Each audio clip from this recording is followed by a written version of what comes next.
GM में गौतम अदानी ने यह बात कही। उन्होंने कहा कि जल्द भारत दुनिया की सबसे बड़ी मिडिल क्लास वाली इकोनॉमी बनेगा। By the end of this decade, our nation is set to become the world's third largest economy.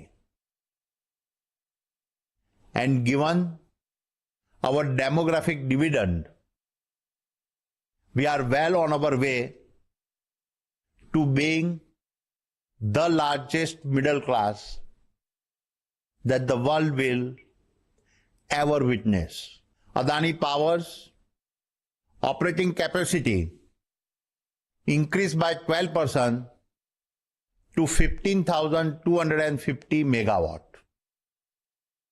With the commissioning of a 1600 megawatt transnational ultra supercritical thermal power plant at Godda. This makes the first power plant in India to export all its power to a neighboring nation. सरकार ने गेहूं पर stock limit लगा दी है। नई stock limit आज से ही लागू होगी। सरकार को उम्मीद है कि इससे व्यापारी गेहूं खुले बाजार में बेचने के लिए मजबूर होंगे और दाम कम करने में मदद मिलेगी। क्या है पूरी खबर जानने के लिए चलते हैं असीम मनचंदा के पास। तो असीम, बताएं क्या जानकारी है आपके पास। इस साल गेहूं का उत्पादन 112 मिलियन टन होने का अनुमान है।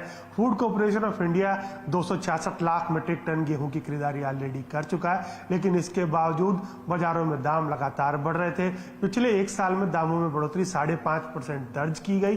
सरकार को लग रहा था कि कहीं बड़े ट्रेडर्स जो है इसके अंदर होर्डिंग कर रहे हैं, जमाखोरी कर रहे हैं, तो ऐसे में सरकार ने गेहूं के ऊपर स्टॉक लिमिट लगाने का फैसला किया है। जो बड़े ट्रेडर्स हैं, होलसेलर्स हैं, उनके लिए लिमिट 3000 मीट्रिक टन रखी गई है, जबकि जो छोटे रिटेलर्स हैं या प्रोसेसर हैं उनके लिए 10 टन की लिमिट रखी गई है। तो ये नई लिमिट आज से ही लागू हो जाएगी। सरकार ने इन्हें 30 दिन का वक्त दिया है कि अपना जितना भी स्टॉक इन्होंने रखा है इसको लिक्विडेट कर दें, इसको खुले बाजार के अंदर बेच दें। तो सरकार को उम्मीद है कि इससे आने वाले दिनों में दामों में कमी आएगी। लेकिन सरकार का ये भी कहना कि उनके पास सारे विकल्प खुले हुए हैं।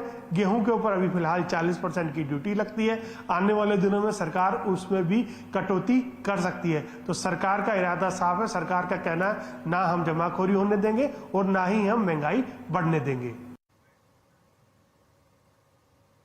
शुक्रिया असीम इस पूरी जानकारी के लिए। वहीं तूर और चना दाल पर स्टॉक लिमिट लगाने का असर दिखने को मिल रहा है। दालों के दामों में कमी आ रही है। साथ ही मॉनसून के आने से पहले आलू, प्याज और टमाटर के दाम भी जल्द कम होने की उम्मीद यहां पर जताई जा रही है। कंज्यूमर अफेयर सचिव निधि खरे से बातचीत की है हमारे संवाददाता असीम मनचंदा ने।